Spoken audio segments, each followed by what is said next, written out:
Hello, sweet friend. It's me, Robin, intuitive healer and teacher at robinhallett.com. And today's topic, what I want to talk to you about, is all those ways that we hide our light under a bushel, so to speak, that we send our light to the basement whenever somebody rings the proverbial doorbell. And I want to talk about why that is, why we do that, and how we can overcome it, how we can stop doing that and get on the path and stay on the path and keep going in the direction of our longings, our calling, the feeling of we know we're here to do something powerful in our lives and we're going to do it. And this thing that keeps happening to us again and again, where we deny who we are or we don't show up powerfully, can stop happening.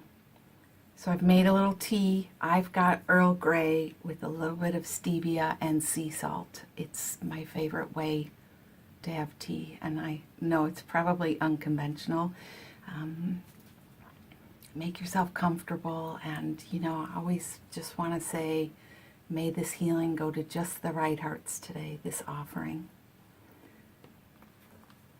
So when you were a little kid, when you were a little girl or a little boy, there were things that went down in your life. For some of us, it was really intense.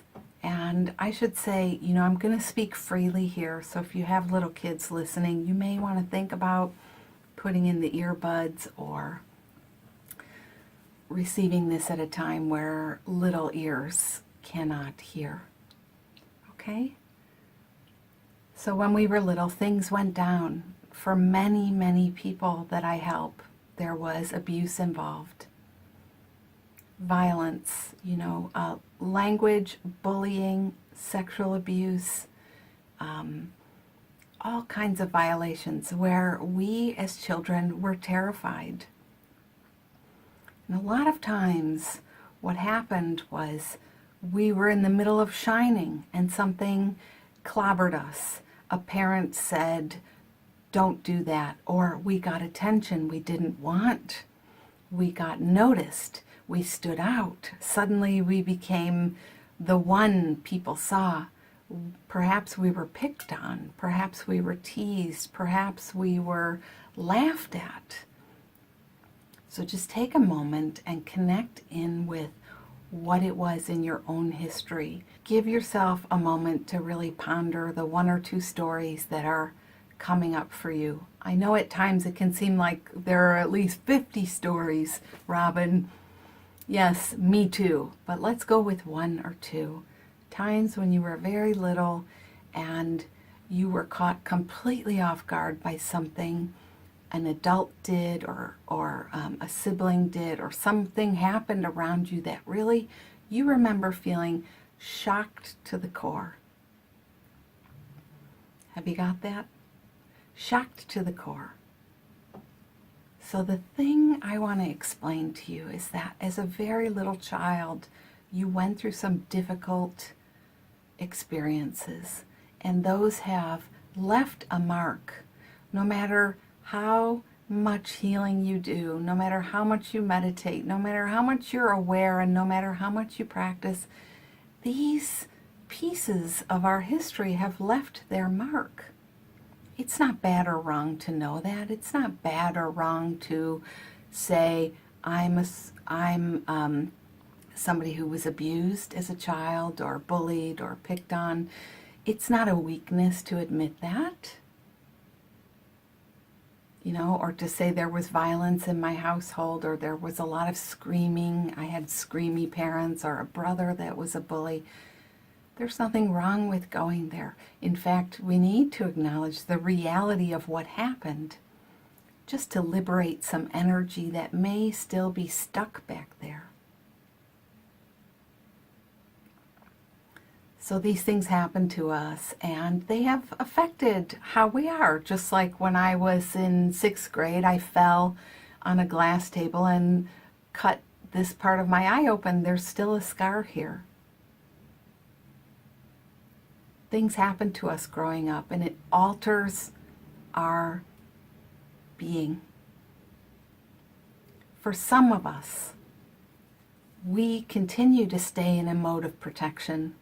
For some of us, we continue to stay in a mode of fear, expecting the same result again and again, expecting some shocking happening to happen as a result of being and moving in the world.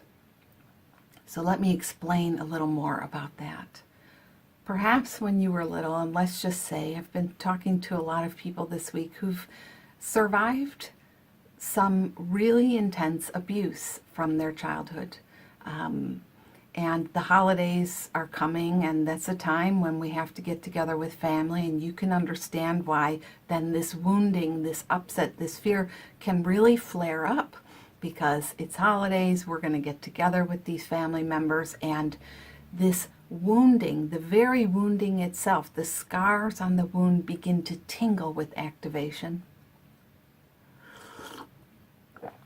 I bet that was a loud slurp, wasn't it? Because I have a new microphone. Sorry about that. The wound starts to activate, the nerves begin to tingle, and we have a couple of choices. Usually we go unconscious and we go into protection mode. So for some of you, that looks like you're the ungrounded, discombobulated person with a lot of chaos going on. For some of you, it looks like canceling at the not going, ruminating. Am I going? Am I not going? Yeah, I don't want to go. I better go. I have to go. I don't want to go. And then you cancel at the last minute and create a bunch of chaos through that, and everybody's mad at you. But think about the way you try and protect yourself, or protect your light from shining, and avoid difficult things. We all have our little ways of doing it. I know for me, for a long time, I just would not attend holidays and events. I just would not go, because I knew the same result was going to happen. The same people were going to do their same thing. And I never saw that that meant I was accepting that I was powerless, which couldn't be further. That's bullshit. I couldn't be further from the truth. I am so powerful, and you are so powerful. And so we go back into the history and we acknowledge stuff went down for all of us. So let's say you're somebody who had abuse, and there are dangerous and unsafe people in your history. You were the small one and they were the big one, and they abused their power. What happens as a very teeny child, whether you're 18 or you're 8 or you're 3, is that you cannot handle acknowledging the truth that the adults around you behaved dangerously, unsafely, violently, that they weren't grounded or centered. So what you did as a child is you blamed yourself for what happened.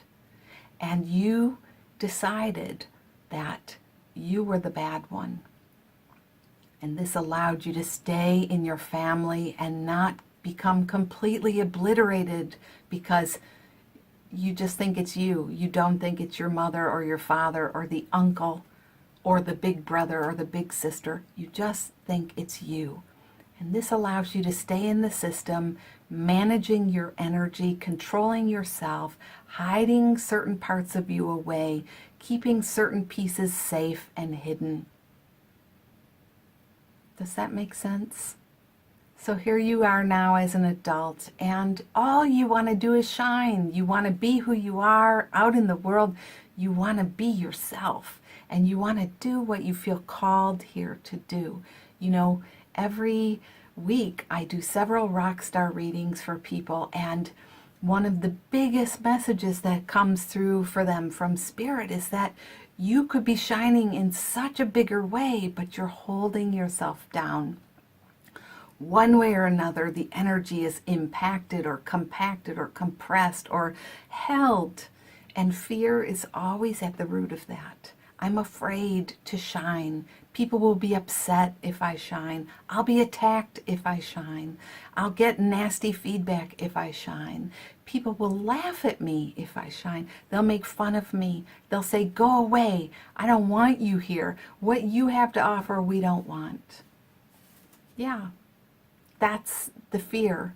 And that fear that you continue to allow yourself to obey is keeping you down and pressing you in and hemming you, constricting your energy flow.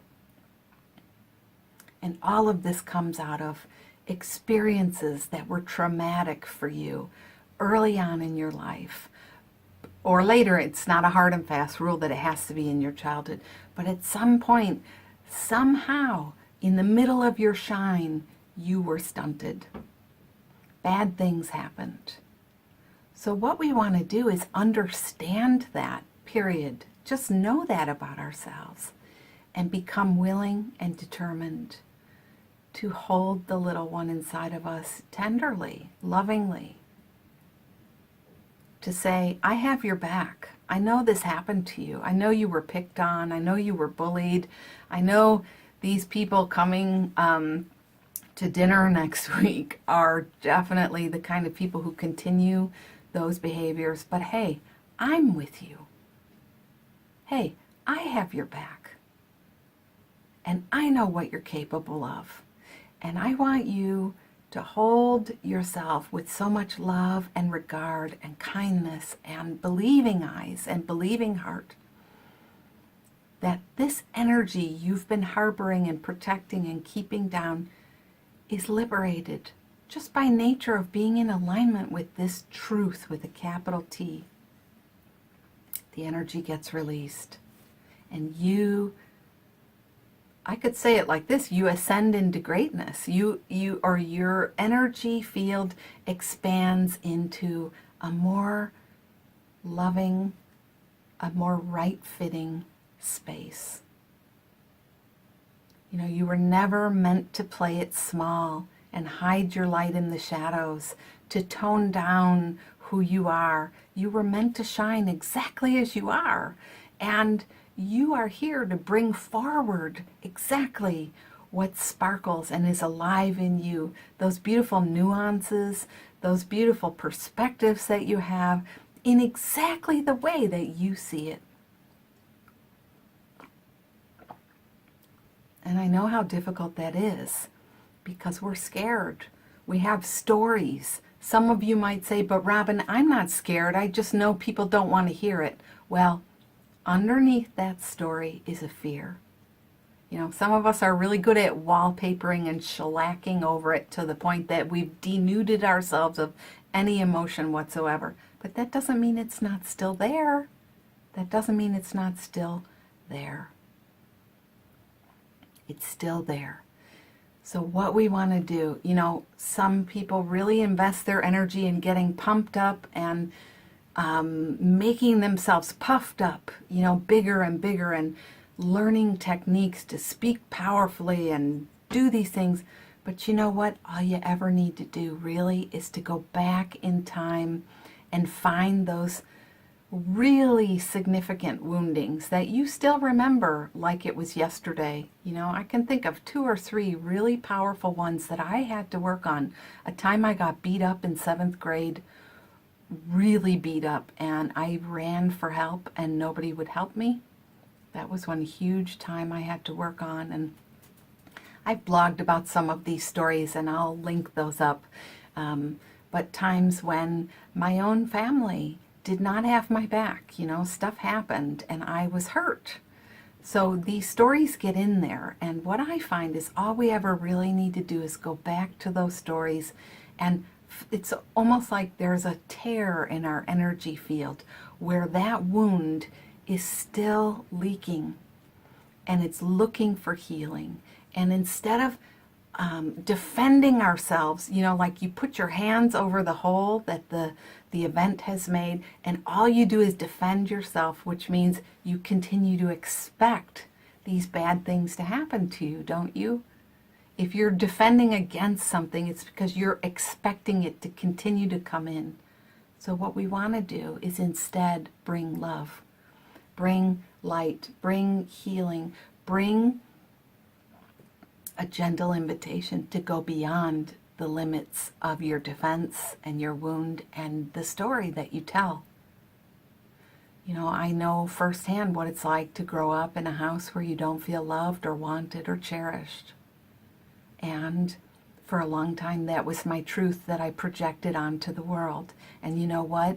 It made it really hard to write and share and offer healing, because I would project it onto the face of the other every single time. When really, it was my mother, it was my father, it was my, some of those bullies and certain family members. It wasn't the current people. And so I need to go back into that time and say, it is healed. I want this. And I will have my own back. I will stand with you, little Robin.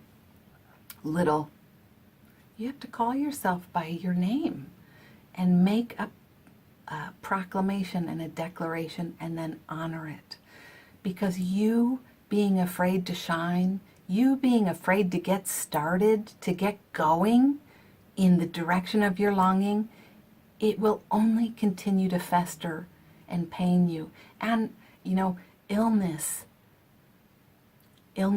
is usually born from a place of holding down and trying to tone down and reduce and hold back your light. It is so costly to protect what needs to be healed. I vote we just go into this thing wholeheartedly. So if you're game, if this is speaking to you, just want to offer you a healing right now. No need for us to drag this into an 800-year journey. I am into instant transformation, and then you just have to do your part to continue to be willing to show up and shine as the brilliant, beautiful, sparkling being I know you to be. I know it takes courage to step in and show up as that, but that's what it takes. Are you willing? So if the answer is yes, I'm going to offer this healing for us. So I've got here my little candle and a little of my smudge stick. I'm not super what people sometimes call woo-woo, but I do believe in ritual and ceremony. And I would affirm back to you that whatever feels right for you, your way is the right way. So I have a Palo Santo smudge stick, and I offer this smudge to you to cleanse your field, and to me, of course, to clear mine as well.